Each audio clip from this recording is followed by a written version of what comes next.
안녕하세요. 주말농부TV입니다. 무화과 나무 한 그루가 있는데, 무화과 나무 키우는 방법에 대해서 한번 좀 알아보려고 합니다.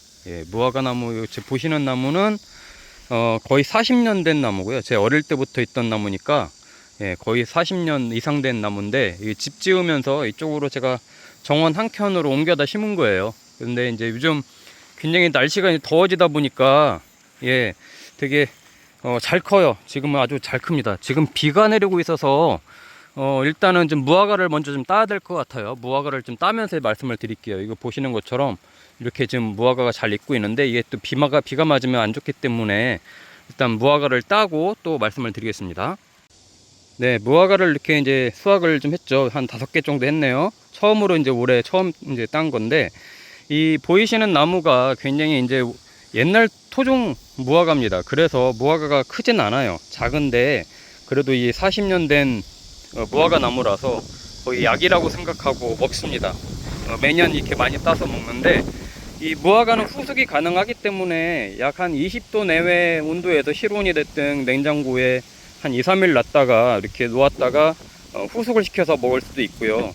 이게 너무 또 여기서 나무에서 매달린 상태에서 먹게 되면 저처럼 주말농부인 사람들은 제때 수확을 못하면 개미나 말벌에 대한 공격 때문에 완전히 온전한 상태에서 먹지 못하는 현상도 있어요. 그래서 그걸 잘 봐야 되고, 또 무화과를 언제 수확하면 좋으냐, 이 무화과가 잘 익어갈수록 위처럼 보시면 이 땅의 중력 때문에 밑으로 이렇게 좀 흐르는 것 같은 느낌이 있어요. 이 땡땡하게 붙어 있질 않고 약간 밑에 중력으로 흐르는 듯한 느낌이 들면 조금씩 이제 완전히 익어갈 때가 됐다라고 보시면 되고, 정말 이 무화과는 당도가 높아서 개미와 말벌의 공격이 굉장히 심합니다. 이제 그런 거 이제 잘 유의하시면 되고, 무화과는 이제 키워보신 분들은 알겠지만, 이것도 옛날 가지, 보시면 이렇게 나무 색깔로 된 요 가지들 있죠. 요 가지들은 겨울을 난 가지입니다.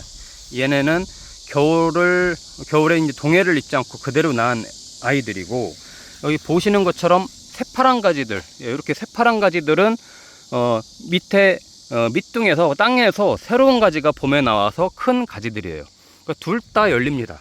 둘 다 열려요. 특징은 이제 겨울을 난 가지들, 이런 가지들은 그래도 빨리 제일 먼저 열려서 빨리 따먹게 되는 거고, 그만큼 수확을 빨리 하게 되는 거고, 이렇게 이제 세 가지가 올라와서 지금 열리는 애들은 이렇게 이제 세 가지가 됐죠. 이렇게 지금 열리는 이런 애들은 좀 늦게 수확을 하게 되겠죠.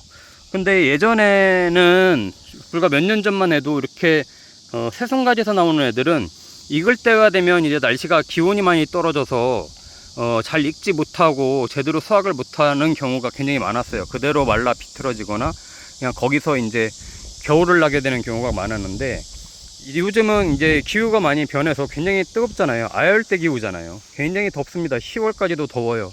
그렇기 때문에 이 무화과가 그때까지도 굉장히 잘 열립니다.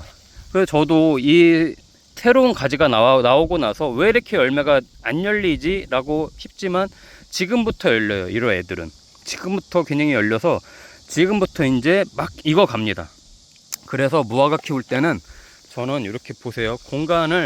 공간이 한 지름으로 보면 한 2m 정도 얘네가 잡아먹고 있는데, 실질적으로 이 상태에서 겨울을 납니다. 저도 이렇게 가지치기를 해주지 않고 이 상태에서 이제 다 열매 수확을 하고 나면 겨울을 나는데, 그 중에 겨울에 동해를 입지 않고 살아남는 애들이 있고, 동해를 입어서 가지가 죽는 애들이 있어요. 그냥 그 상태에서 저는 봄에 살아남는 애들은 거기서 그대로 키우고, 죽은 애들은 이제 싹이 안 나잖아요.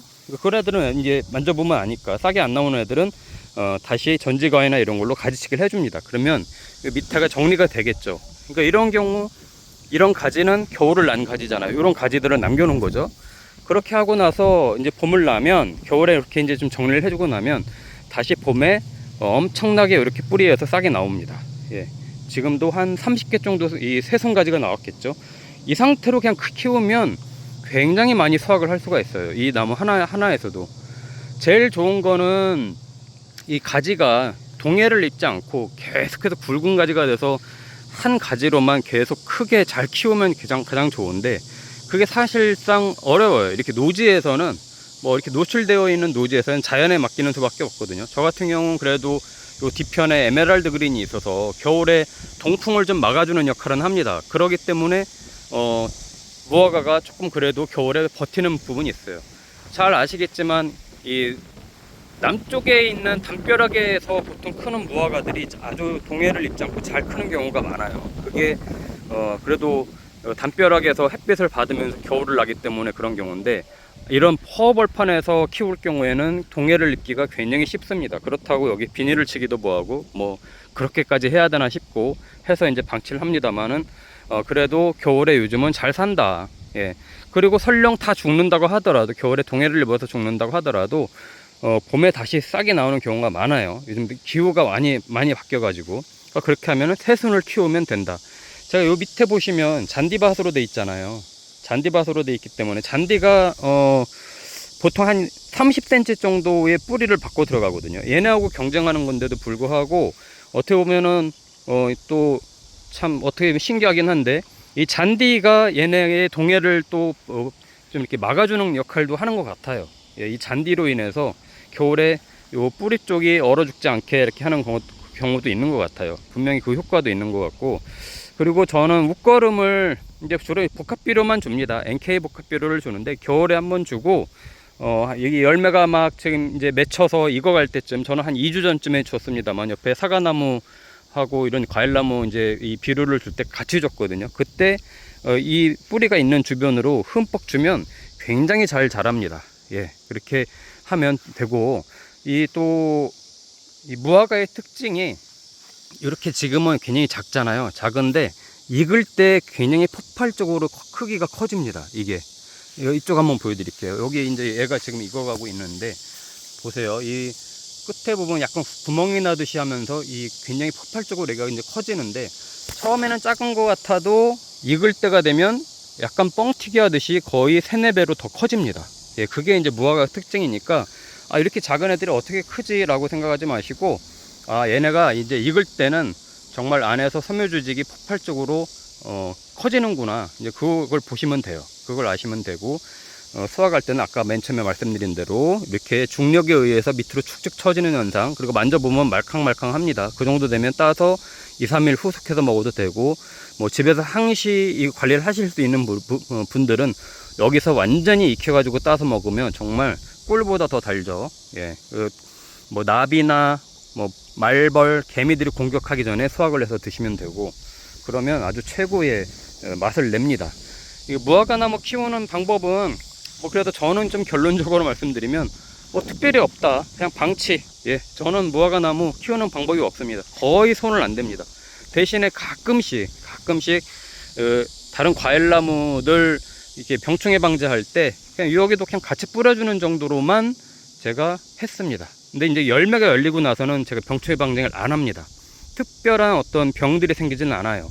뭐 당연히 뭐 개미나 말벌들의 공격은 있겠지만, 그런 애들을 뭐 살충제 뿌린다고 할 수는 없잖아요. 그리고 그때그때 익으면 이 수확을 해서 먹어야 하기 때문에 이 소독을 하는 게 별로 안 좋아요. 그래서 이 열매가 이제 맺히기 전까지만 이제 좀 어떤 잎들이나 이런 것들의 병들이 생기지 않게 같이 살균제, 살충제 한두 번 정도만 해주고 나머지는 방치를 하면은 잘 큽니다. 그리고 가뭄에도 잘 견디는 애들이기 때문에 뭐 물을 특별히 얘를 위해서 주지는 않아요. 그냥 비가 올 때 비 맞추면 알아서 큽니다. 그래서 무화과는 크게 손을 댈 필요가 없다. 가지치기도 하지 않고 뭐 다른 거 하지 않는다. 그런 것만 이제 잘 공간만 확보하실 수 있으면 그렇게 해주면 좋고, 대신에 키우실 수 있을 때 바람막이가 될 수 있는 공간에 좀 해주시면 좋아요. 대신에 남향으로 심는 게 좋습니다. 북향으로 하는 건 안 좋아요. 겨울에 죽을 가능성이 있고, 모든 과일나무가 그렇듯이 햇빛을 잘 봐야 됩니다. 이 무화과 나무도 햇빛을 굉장히 잘 봐야 이 열매가 맺히고 나서 금방금방 익어요. 이제 지금부터가 수확이 이제 굉장히 이제 빨리빨리 이루어질 시기인데, 아마 오늘 제가 찍은 거 이렇게 좀 보여드리겠지만 다음 주 와서 보면 또 익은 것들이 굉장히 많을 겁니다. 예, 굉장히 지금부터 익을 건데 햇빛을 잘 봐야 되니까 그런 부분 잘 감안하시고 통풍 잘 되게 하고, 이게 제일 중요합니다.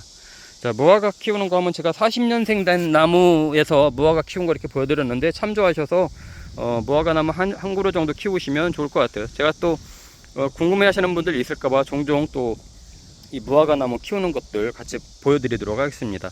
예, 주말농부TV 구독과 좋아요, 알림 설정해 주시면 감사하겠습니다.